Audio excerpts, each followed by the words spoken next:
Welcome to part 2 of our web series on Oracle Database in Memory. In today's session, I'm going to be talking about how you can configure the new in-memory column store, how data gets populated into that store, and then what benefits you can see once you start querying the data in that new column store. I thought we'd begin today's session with a quick recap on what Oracle Database in Memory is. With Oracle Database in Memory, we're going to introduce a new in-memory area, and in that area, data is going to be stored in a new columnar format. So we're going to read data in its row format, pivot that data 90 degrees to create columns. We're then going to compress the data and populate it into memory into this new in-memory area. Now, when your query comes in, we're going to examine that query and see whether or not we believe it to be an analytical query or a query that will benefit from accessing data in this new column format. If it is, then it'll be directed to the new in-memory area. Otherwise, it'll be directed to the traditional row format in the buffer cache, just as it is today. Now, the introduction of the in-memory area does not double the size of your database or increase the disk footprint. In fact, we're only persisting data on disk in the traditional row format, just as we do today. What's unique about Oracle's in-memory solution, of course, is the fact that we're keeping it simultaneously transactionally consistent with the row format.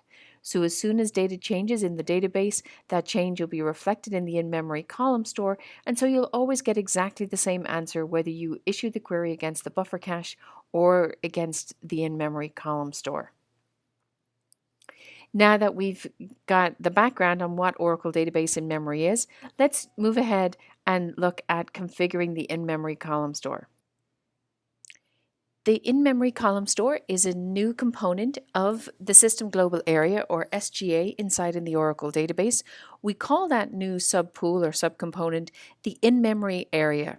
Now, if you're curious what size your in-memory area is right now, you can look in $SGA. You should see the in-memory area listed as the last element in the SGA itself in that $view. If it's not listed there, chances are it's because it's not set. And the size and the setting of that in-memory area is controlled by a new init.aura parameter called in-memory size. Now, by default, it's set to 0. If you are going to set it to a non-zero value, you need to set it to a minimum size of 100 megabytes. We need that minimum size because we're actually going to subdivide the in-memory area into two pools, one of those pools holding the metadata, and so we want to make sure that we have enough memory to hold both the actual data as well as that new metadata. The other thing I would remind you to make sure of is that your SGA target is large enough to accommodate this new subpool inside in the SGA. Because the in-memory area is a static pool, that means it will neither grow or shrink during the lifetime of the database instance.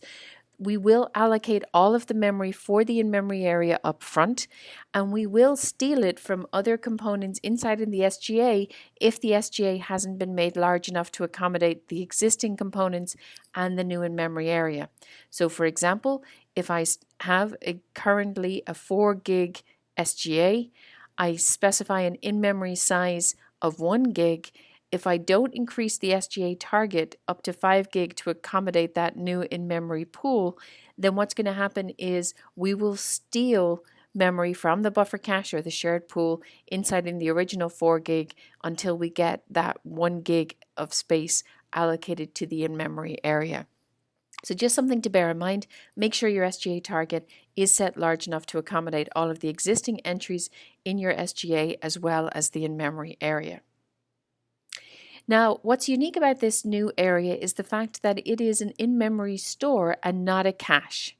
So what do I mean by that? Well, a cache, and the most popular cache in the Oracle database today, of course, is the buffer cache. It too is a pool of memory, just like the in-memory column store, but what actually happens there is that data is automatically brought into memory based on its access. In other words, when you need to access some data or you're interested in using some data, it's going to be automatically brought into the cache. If there isn't enough free space available in the cache right now, then we automatically age out some older or least recently used data in order to make room for that new data. Now, that's what happens in a cache. So what's so different about the in-memory area? Well, as I said, it's not a cache, it's a store. It is a static pool of memory, and you get to decide when data is populated into that area and when it actually gets aged out. None of that is done automatically for you. You're going to need to control all of that. And I'm going to explain how you can control that when we move on to the population section in just a few moments. Now, you might be wondering why all of the onus is on you to bring the data in and out of the in-memory column store. Well, remember, the data inside in the column store is going to be kept transactionally consistent with the rest of the database. So you're never going to have that stale or dirty data or data blocks as you do in the buffer cache in the in-memory column store. And it's for that reason that it is a manual process to decide which objects are populated into the column store and when, and the same with when they're being removed. Now, if we look inside the in-memory area, as I mentioned earlier on, it is subdivided into two pools. We call them the 1 meg pool and the 64K pool. The 1 meg pool, or the IMCU pool, is where we're actually going to store the column format database. Now, we often call that the IMCU pool because it's what we actually break the data up into. So just as data is stored on disk in extents, we're going to store data inside in the column store in something called IMCUs, or in-memory compression units. So the 1 meg pool is made up of multiple in-memory compression units. The smaller 64K pool is made up of SMUs, or stores snapshot metadata, and those SMUs are the metadata, as I said, about the data that's been populated into the in-memory column store. So if we look inside an IMCU, what would we find? Well, we're going to find a bunch of different information, the most important of which is these column structures. Now, each IMCU maps to a subset of database blocks for a given object, and we'll have a separate columnar structure for each of the columns in that table or object that maps to this IMCU. We'll also have some additional header information, and of course, we're going to have the row ID information to ensure that we're able to knit back together the entire row once we find the different column information we're interested in. We need to be able to knit together the original row in order to be able to return it to the end user, and so that's why we're keeping a hold of that row ID. Now, the size of the IMCU will vary. As I said, they come out of a 1 meg pool, but we can allocate multiple 1 meg chunks in order to make up an IMCU. So an IMCU is not necessarily 1 meg in size. What actually controls the size of an IMCU is in fact the number of database rows or blocks that are mapped to that given IMCU. It'll also depend on the compression ratio that we're able to achieve for the data that's being populated into that IMCU. If you want to find out more information about how much memory has been allocated to each of the pools within the in-memory area, you can look in $$ in-memory area. There's only 2 lines in this view. First, we'll give you details on the 1 meg pool where the IMCUs or the data is being stored. And the second line will give you information on the metadata area or the 64K pool. Now there you'll see how many bytes have actually been allocated to each one. It is a heuristic that we use to allocate how much memory goes to the 64K pool versus the 1 meg pool.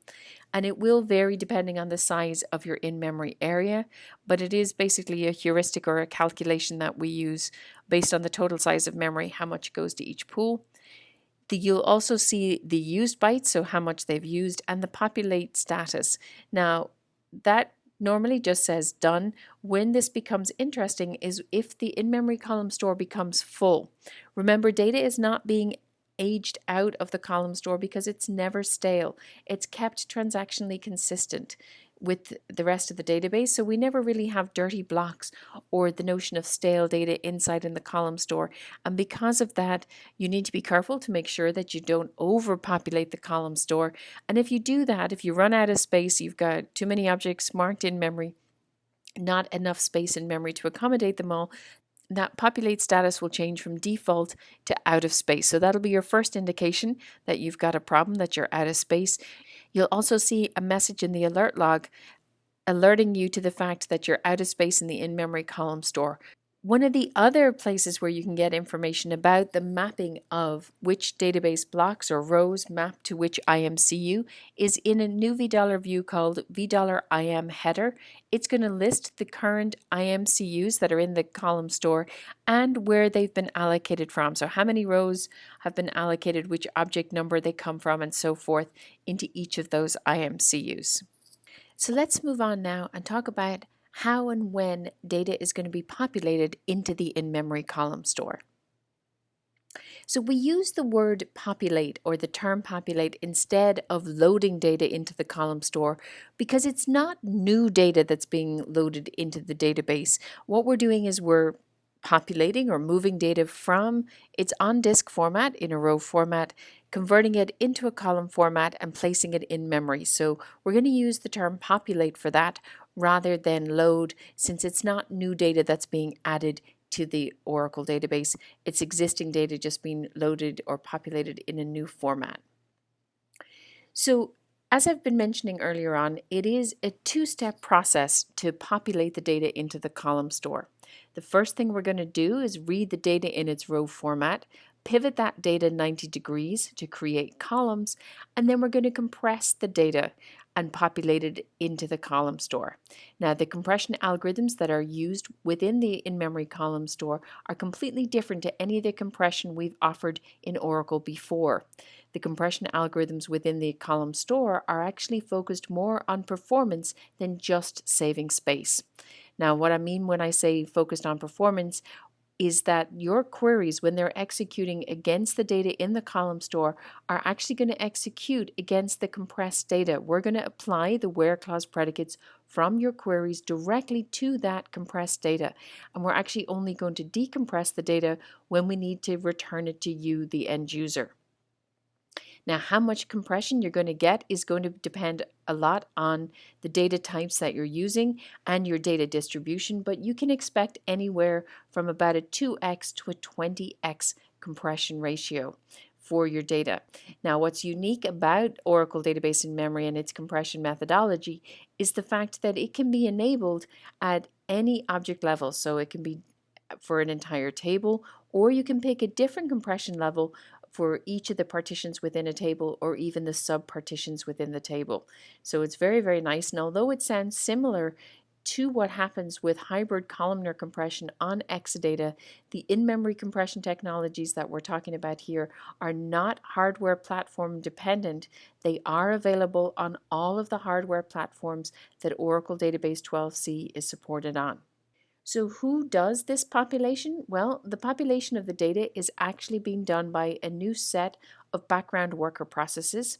You can identify those processes by looking for processes that are called aura_w, followed by 3 digits, and then of course underscore the Oracle SID. So they're going to look a lot like parallel server processes, but instead of being aura_p, they're going to be aura_w.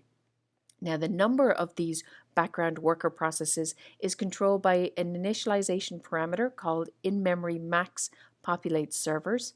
By default, that parameter is set to half the CPU count. So when we need to populate data into the in-memory column store, these background processes will get started up. They'll each be given a piece of work to do or a granule of data to work on.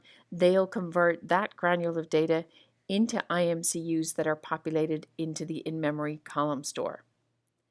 Now, the number of worker processes is going to really control the speed at which the population is going to occur. A lot of people ask me, how quickly can I get my data into the column store? And that is really going to depend on the number of worker processes that you start. The more worker processes you begin or you allocate to the job of populating the data, the faster that population will occur. Of course, there is a payoff or a trade-off for that. You're going to use a lot more CPU resources. Because the population is compressing the data and compression is a CPU intensive operation, that's why we keep the default count of the worker processes to just half the CPUs on your system so that we don't flood the system with these worker processes. If you need to speed it up, of course, you can add more worker processes. If you prefer to slow down the population of the data into the column store, have it trickle in at a more slow pace, then you can reduce the number of worker processes. Of course, it will slow down or impact the speed at which the population will occur, but it will minimize the number or the amount of CPU resources that you're going to consume. So it is a balancing act. That's why we give you that initialization parameter to control it. By default, we've set it right in the middle. We're using half the CPU resources allocated to the Oracle database to do that population. Now, we talked about the fact that you get to control which objects are populated into the column store and which are removed or when they're removed. And you do that by setting a new in-memory attribute on the objects that you want populated in the column store.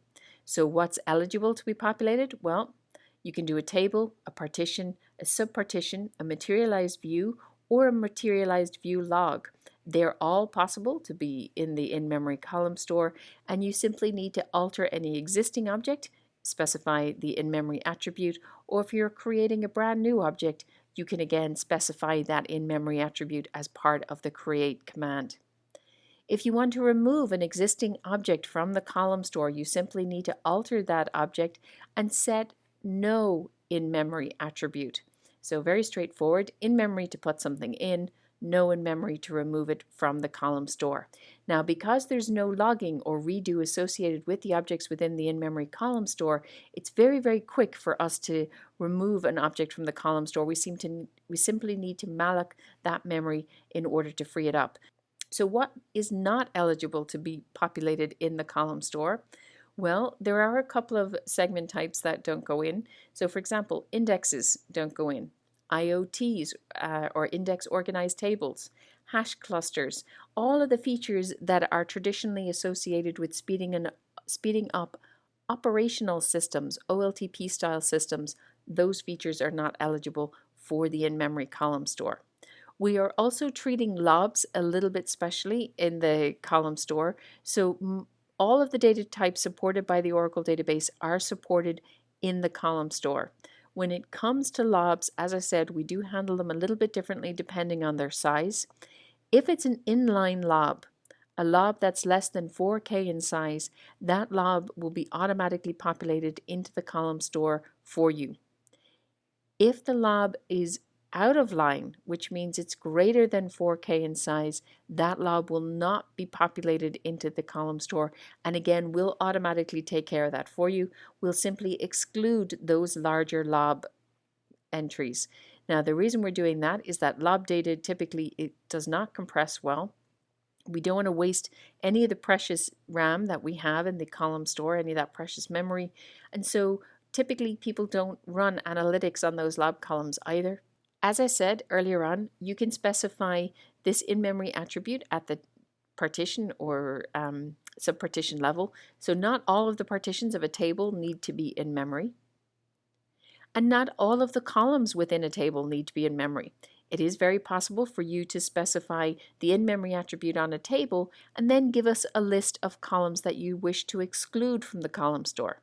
So in my example here on the upper left-hand side of the screen, I've got alter table sales in memory, so specifying the in-memory attribute on the sales table, but I'm excluding the product ID column from the in-memory column store by saying no in memory, opening parentheses, and then I can give a comma delimited list of all of the columns that I don't want present in the in-memory column store.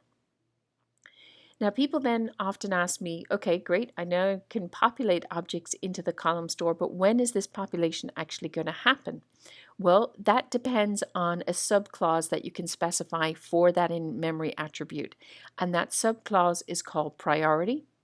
And what the priority does is allow you to give us an ordered list of the objects you wish to have populated as soon as the database starts up.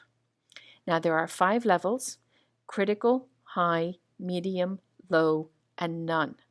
Now none is the default, and it actually means that the objects specified with a priority of none will not be populated when the database opens. We're going to wait for somebody to access that object for the first time. So in other words, query that object for the first time before we begin the population of that object into the column store. If you pick any of the other 4 levels, critical, high, medium, or low, then your object will be populated into the column store as soon as the database opens.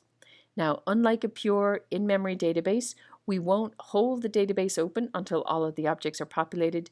The population begins immediately after the database opens, and we'll work the objects in that prioritized order based on the priority you have. So all of the objects marked critical will go first, then the ones marked high, then medium, and then low. And as I said, this priority is only dictating the order. It doesn't dictate the speed at which the population will occur. The speed of the population, remember, is being controlled by the number of worker processes. The priority simply gives us the ordered list. So when the database starts up, we know where to start with the population. Just like you can specify the in-memory attribute and the priority at the partition and the subpartition level, the same is true with the compression levels. Oracle offers 5 levels of compression as part of the column store, and these again are subclauses to the in-memory attribute, and you can set them at either the table, partition, subpartition, or even at the materialized view level.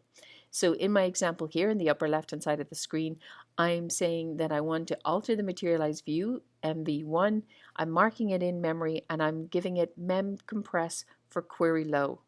Now, those of you familiar with HCC compression on Exadata, the mem compression levels that we offer in the in-memory column store are very similar to those. So we've got mem compress for DML, that's the lowest level of compression that we offer. That's really for data that's going to be changing rapidly. It's a very light level of compression, so you're not going to get a lot of space saving in DRAM when you use that one, but it is going to allow you to be able to execute those DMLs faster. Because the data is not that heavily compressed. We then offer mem compress for query low, mem compress for query high, mem compress for capacity low, mem compress for capacity high. Which you can see a lot of those examples right here. And as I said, each of the partitions within a given table can often have different compression levels in order to be able to help you implement any kind of ILM or lifecycle management that you have for your data, or any kind of tiering that you're after, where we can put older data at a higher capacity compression level in order to ensure that we can get more data into the column store. There is a price to pay for that. We will burn a little bit more CPU when we query those high capacity compression levels, but it's a small price to pay in order to be able to get a greater volume of data into the column store. So how can I tell which objects in the database have been marked with the in-memory attribute? Well, there's a new in-memory column in the view user underscore tables. If you look in user underscore tables, you'll see a new Boolean column there called in-memory. So it's either disabled or enabled, and that will tell you whether or not your object has been marked for in-memory. Now what you'll notice here is that 2 of the tables in my example don't actually have any value listed for in-memory, which is quite unusual given the fact that I said it was a Boolean column, so it should be either true or false. But what you'll find there is that cost and sales are partitioned tables, and user underscore tables doesn't display segment level attributes for logical objects. And what I mean by that is that the cost and the sales table, they're not actually physical segments. They're actually partition tables, and each of the underlying partitions are actually the physical segments, not the table itself. And so if I want to find out the in-memory attribute for those segments, I'm going to have to look in user tab partitions in order to be able to see which partitions from the cost, which partitions from the sales table have the in-memory attribute set on them. Now, I can set it on all of those partitions very easily by just doing alter table costs in memory. That would set the in-memory attribute on all of the underlying partitions in the table. Or I can set it on the individual partitions by doing alter table costs, modify partition, give the partition name, and go ahead and set the in-memory attribute. So how can I tell what's in the in-memory column store right now? Well, the $view $IM segments is going to give us all of that information. It's a great place to go to first when you're trying to work out what's going on with the in-memory column store. What you'll see there is a list of the segments or the objects that are currently populated in the column store. You'll also see their population status. Now, typically it's either in one of two modes, started or completed. Completed means that all of the data from the sales table has been fully compressed and populated into the column store. I can confirm that by checking that the bytes not populated value is set to 0. The accounts table, on the other hand, is started. The populated status is set to started, and you'll notice that the bytes not populated is a non-zero value. That indicates that the accounts is currently being populated into the in-memory column store. If I was to refresh the results of this query, I'd see the status remain the same as started, but I would see the bytes not populated slowly counting down until it hits 0, and then the populate status would change to complete. One of the indicators that the in-memory column store is full and I don't have enough capacity to complete the population of the accounts table would be if the population status changed to complete, but the bytes not populated was a non-zero value.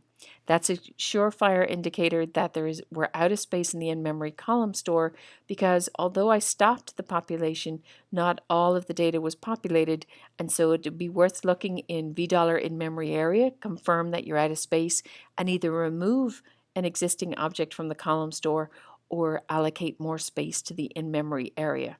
Now, I mentioned earlier on that you don't have to put all of the columns from a given table into the in-memory column store. So if you're interested in knowing which columns have been populated or which are marked not to be populated, you can find that in $IM column level. There you'll see the table, you'll see all the columns that belong to that table, and you'll see something called their in-memory compression, and you'll notice there that product ID has been marked no in-memory. So that means even though the rest of the columns in the sales table have been populated into the in-memory column store, the prod ID column will not be populated. If you're wondering about how big to make your in-memory column store and how well your data is going to compress, you can take advantage of Oracle's Compression Advisor. It's been fully updated in 12.102 to make it in-memory aware, so it's aware of all the different in-memory compression levels. You can run that advisor, which is under the covers really a PL SQL package called DBMS compression, on a subset of your data and have it tell you what compression ratio you'll get for each of the different compression types that we're offering in memory. In the example here, I'm running it with comp in memory query low. So the default, I'm just checking to see what kind of compression I would get on my line orders table when I populate it into the in-memory column store. If on the other hand, you're not sure which tables you'd like to populate, then one of the things you can do is use the Oracle In-Memory Advisor. The In-Memory Advisor is a brand new advisor that's been introduced as part of the SQL tuning pack. And what it allows you to do is to run the advisor. It's going to look at your AWR and your Ash repositories. It's going to go through all of those reports, looking for your high-load SQLs, and based on that information, give you some recommendations about which object should be populated into the column store, gives you a rough idea on what size it believes that object will be in the column store, and what benefit we think you might get by placing the object into the column store. If you're interested in using the Oracle In-Memory Advisor, it is available for download on OTN. And as I said, you are going to need to have a license for the tuning pack and the diagnostic pack in order to be able to use the In-Memory Advisor. Let's move on now and talk about what's going to happen when I query data within the in-memory column store. If you recall from part 1 of our workshop, I showed you an example of what it was like to access data both in the buffer cache and the in-memory column store. And I thought before we got into the querying aspects of this, it'd be good to have a quick recap of that use case. So if you remember, we had a table called My Table. That table is populated completely into the buffer cache and into the in-memory column store. A query is going to come in that selects column 4 from my table. Now in the buffer cache, we'll look for the offset of the first row. We'll walk along that row until we get to column 4. We'll extract the value that we're interested in, and then we'll jump to the offset of the next row. Find column 4, pull out the value, jump to the offset of the next row, and so on until we have all of the data we're interested in. So we had to read quite a number of additional columns there in order to find column 4 for our query. So quite a large amount of data scanned. If I execute the exact same query against the data that's been populated in the in-memory column store, then because each of the columns are stored separately, we'll go directly to column 4, we'll read that data in its compressed format, apply any of the where clause predicates we may have to it, and only decompress the entries we need to return. Giving access to the column store 2 key advantages. Only read the columns you are actually interested in, and read those columns in their compressed format. But there are also additional benefits we can get from the column structures in the in-memory column store. One of those advantages, of course, comes in the form of storage indexes. For each of the columns that are created inside in the column store, we create a storage index. Now that storage index is based on the IMCUs that make up a table. So in my example here, I've populated the sales table into the in-memory column store. That sales table is made up of 4 IMCUs, and when a query comes in that's looking for the stores where the store ID is 8, then what we're going to do is we'll use the storage index on the store ID column to see whether or not we should read each of the IMCUs or not. So in this example, we'll look at the min-max range for the storage index on the first IMCU of the sales table. Minimum value is 1, maximum value is 3, so we can skip that IMCU. There definitely is not going to be any column stores with the store ID 8 there. If I move on to the second IMCU, min value of 4, max value of 7, again, none of the entries in that IMCU are going to have a store ID of 8, so I can skip that IMCU altogether. We're going to move on to the third IMCU, min value 8, max value 12. Well, definitely going to have to read that one. There are going to be some store IDs that are 8 in that one. The fourth and final IMCU for the sales table has a min value of 7, a max value of 15 for store IDs. Do I need to read that IMCU? Well, the thing is, it depends. Maybe. 8 definitely falls between the min-max range, but I don't know if there are actually any values of 8 inside in that IMCU. Well, we have an additional benefit in the column store because we're encoding or compressing the data when it's being populated into the column store. We're actually able to use the dictionary that we create as part of that compression in order to decide whether or not we really need to read this IMCU. That dictionary is holding the actual distinct values for that column in that IMCU. So if I can find the value 8 in that dictionary, then I need to read this IMCU. If I don't find the value 8 inside in the dictionary for this IMCU, I can skip it altogether. We call that an additional level of data pruning. We call it dictionary pruning. So how can I tell if I'm benefiting from all of these great things in the column store? Well, the first thing we're going to look at, of course, is the execution plan. The optimizer is fully in-memory aware. We'll explain exactly what we mean by that later on in section 4 of our workshop. But for now, just take my word for it. It is fully in-memory aware. The cost model has been adapted to make it aware of in-memory scans. And so you'll see the operation in the execution plan change. Instead of it's saying table access full, it'll say table access in memory full. If you're on Exadata and you're used to seeing table access storage full, you'll see that being replaced in your execution plans now with table access in memory full for any of the cases where the in-memory column store is going to be used. If you want to try it out and test it out, you can enable and disable the use of the in-memory column store by changing an init.or parameter. It's called in-memory query. By default, it's set to true. In other words, if we can access the data in the column store, we will. But if you want to tell Oracle, regardless of what you know about which tables are in the column store, regardless about what the optimizer thinks, I don't want to use the column store for this session, you can simply use in-memory underscore query equals to disable, and then that session won't be able to use the column store.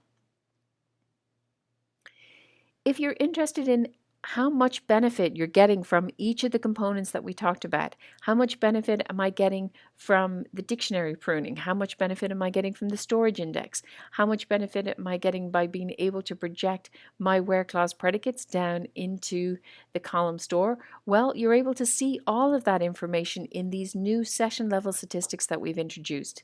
The new statistics are all preceded with the letters IM for in memory. Then they're broken down into different categories. You'll see IM populate, which is the statistics all about the population of the data into the column store. And if you're looking for the ones for querying it, they are going to be IM scan. And that's what I'm showing you here. So if we look for certain pieces of information, and these session statistics, of course, are visible in $systat or MyStat, as well as in AWR. But if we were interested in how many rows did I actually scan, you'll see that in IM scanned rows. How many rows were avoided because I was able to use dictionary pruning? Well, you can see that in IM scan rows excluded. How many did I actually get this predicate optimization on? In other words, how many of them was I able to apply the where clause predicate to? Well, I can see that in IM scanned CUs predicate optimized. And of course, min-max pruning from the storage index, IM scan CUs pruned will tell you how many IM CUs we were able to skip for this particular object because we benefited from that storage index. Now, one of the other key advantages that we talked about in part 1 of the workshop, of course, was the fact that we can take advantage of SIMD vector processing with the in-memory column store. And the reason we're able to take full advantage of that, of course, is because the column structures in the column store have been specifically designed to line up really nicely with the SIMD registers on the CPU. Now, if you missed out on section 1 of this workshop, let me just remind you that SIMD stands for single instruction, multiple data points. And what it means is instead of evaluating each of the entries in a column structure one at a time, we're actually going to evaluate multiple entries from a column in a single CPU instruction. And that's going to allow us to improve the scan performance from tens of millions of rows per second per CPU core, which is what we're able to achieve in the buffer cache, and actually get us billions of rows per second scanned per CPU core in the in-memory column store. Now, as we talked about in our last session, of course, scanning operations are not the only operations that the in-memory column store speeds up. One of the other operations that you'll see benefit on, of course, comes in the form of joins. Now, the way the column store is able to speed up joins is by converting the join operations into something the column store is good at. And we're able to do that by converting hash joins into Bloom filters and applying those filters as part of the scan of the second table, effectively doing the join as part of the scan of that second table. Let's just recap our quick example. We need to find the total sales in our outlet stores, two-table join between the stores and the sales table. We're going to start by scanning only the columns that we need from the stores table. So that's first the column we have in the where clause predicate where type is equal to outlet. We're going to scan that column and we'll pick up all the corresponding store IDs from the store ID column, which is our join column. That results in 3 store IDs, 15, 38, and 64. Using those values, we're going to create an additional filter predicate on the sales table that we apply as part of the scan. So when we move over to scan the sales table, we'll only scan the store ID column. We'll look for store IDs that are in 15, 38, and 64. For each entry that we find a match, we pick up the corresponding amount from the amounts column so that by the time we finish scanning the sales table, we have the total amount of sales in our outlet stores. Remember, that's how Bloom filters work. It's what we're used to from Exadata as well, if that's a platform you run on today. You see about a 10x performance improvement with these kind of Bloom filters over a regular join. How can you identify that you did get one of these in-memory Bloom filters going on? Well, you can see it in the execution plan. If we look at this plan here, it actually starts on line 4. We do a table access in memory full on the date dimension table. We create the join filter as part of that scan. You see that there on line 3, the Bloom filter actually being called BF0000. You jump down then to line 6 of the execution plan. You see there table access and memory full of the line orders table, and you see on line 5 that the join filter, the same one we just created, being used as part of that scan. Now, I did say these Bloom filters were being created in order to replace the join.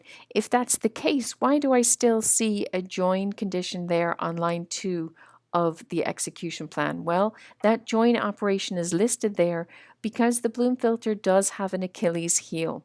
It has the potential to return false positives, and so we continue to keep the hash join operation in the execution plan in order to allow us to filter out any of those false positives. Typically, line 2 in that execution plan is a no op, but we include it just to ensure that we don't have any false positives being returned by the Bloom filter. The other critical part of an analytical workload, of course, is aggregation, or doing a group by in your SQL statement. And in-memory is able to speed up or optimize that step in the execution plan by taking advantage of our in-memory aggregation or the new vector group by. And we're able to do that by taking advantage of the in-memory accumulators or report outlines that are built as part of the scan of the smaller or dimension tables in the query and are populated as part of the scan of the larger or fact tables in the query. So let's take a look at an example of vector group by in action so you can fully understand how these accumulators help and how it allows us to do the group by as part of the scan. Let's take the simple example that we looked at in part 1 of this workshop, where we're looking to find the total sales we had in our outlet stores for our footwear products. That 3-table query is going to start by scanning the 2 smaller dimension tables. We'll apply the where clause predicates we have to those tables, scan only the columns we need for them, and based on the results of those scans, we're going to create 2 things. We're going to create the key vectors. These are going to be very similar to a Bloom filter. They're going to allow us to do the join as part of the scan of the sales table, but we're also going to build that in-memory accumulator or the report outline. Now, since we've only got 2 dimension tables in our query, it'll be a 2-dimensional array that gets built, so you can envision it a bit like a spreadsheet. Across the top of the spreadsheet, we're going to list the different types of outlet stores. Down the left-hand side of the spreadsheet, the different footwear products. And then as we begin scanning the sales table, we're going to use the key vectors in order to only pull out entries from the sales table where the store type is equal to outlet and the product type is equal to footwear. And for those entries, we'll put the corresponding amount from the amounts column into the appropriate cell on the spreadsheet. So let's see how that's going to work. So first entry we come across in the sales table has a store ID of 2 and a product ID of 5. The total amount for that sale was $10. What we're going to do is we'll look up what is the second position in the store key vector. That gives us position 3.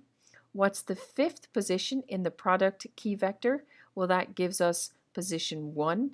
So on the spreadsheet, I'm going to put the value 10 in the cell where the store is 3 and the product value is 1, and that's why we got the 10 in that particular cell in the spreadsheet.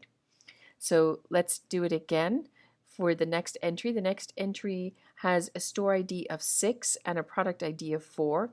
So what we're going to do is look for the 6th position in the store ID vector. That's going to give us the value 4. We look for the 4th position in the key vector. That gives me the value 2. And so for 4.2 on the spreadsheet, I'm going to put the value 20, which was the total amount of sales for that particular transaction. Let's move on and look at the next entry in the sales table. This time we have a store ID of 7 and a product ID of 1. So that means we need to look at the 7th entry in the store key vector and the 1st entry in the product key vector.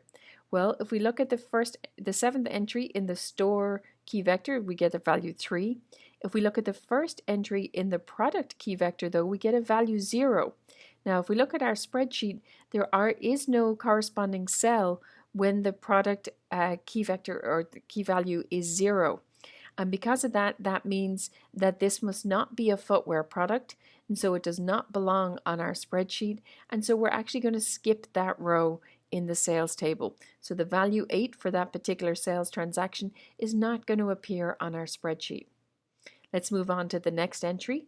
The next entry has a store ID of 7, a product ID of 2.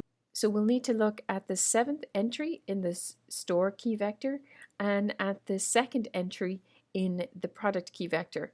Now that gives us store ID 3, product ID 1. So that cell already had a previous value of 10 in it. So we're going to add our new value of 5 to the existing value that was 10 and get a new value in that cell of 15. So that by the time I finish scanning the sales table, remember, I'm going to have the total sales we made per store, per footwear product. And so when we finish executing this query, I simply return the results of that accumulator to the end user to answer their query. Now, you might be wondering, what on earth does the execution plan look like for such a SQL statement? And it is a little bit more complex than you might be used to. So let me step you through it. What you see here is the first half of the execution plan. And what I'm showing you here is the first step, or the creation of those key vectors. So as I said before, we're going to start by scanning the 2 dimension tables, the store and the products table. You'll see the key vectors being created in order to help us do the join. And you're going to see an additional item being created. You'll see at the very top of the execution plan that there is a temp table being created, and what that temp table is actually holding are the payload columns from those dimension tables. So in other words, when you are issuing your query, let's say for example we wanted the store name and perhaps the store location, as well as the product complete name and perhaps it's a barcode. If we were selecting that plus the total sales, those columns that I've just listed would be the payload columns. Now, rather than carrying those extra columns worth of data around with us while we're doing the joins and the group by, we create these temporary tables for those payload columns, and that's going to allow us to just pick up those payload columns right at the very end and not have to carry that additional information throughout the other steps in the execution plan. So now we've got our key vectors, we've got our in-memory accumulator created, and we have our payload columns stored off on the side. First thing we do next will be to scan the sales table, applying the key vectors, so that's what's going on there. And then once we have the accumulator, then we're going to join back to the temporary table that we created in order to pick up those payload columns. So fairly straightforward once you understand the different steps. And that's it for today's session. So if you're looking for more information, if you want to get more details on either in-memory in general or the in-memory aggregation that I've just described, you can find that in the white papers that are available on oracle.com. You can also watch some of the videos that we have that'll explain this in more detail, as well as follow our in-memory blog that you can find on blogs.oracle.com that has a detailed series on in-memory aggregation and query performance and monitoring. With that, I'd like to open the phone lines for any questions you may have on this topic of configuring, populating, and querying the in-memory column store.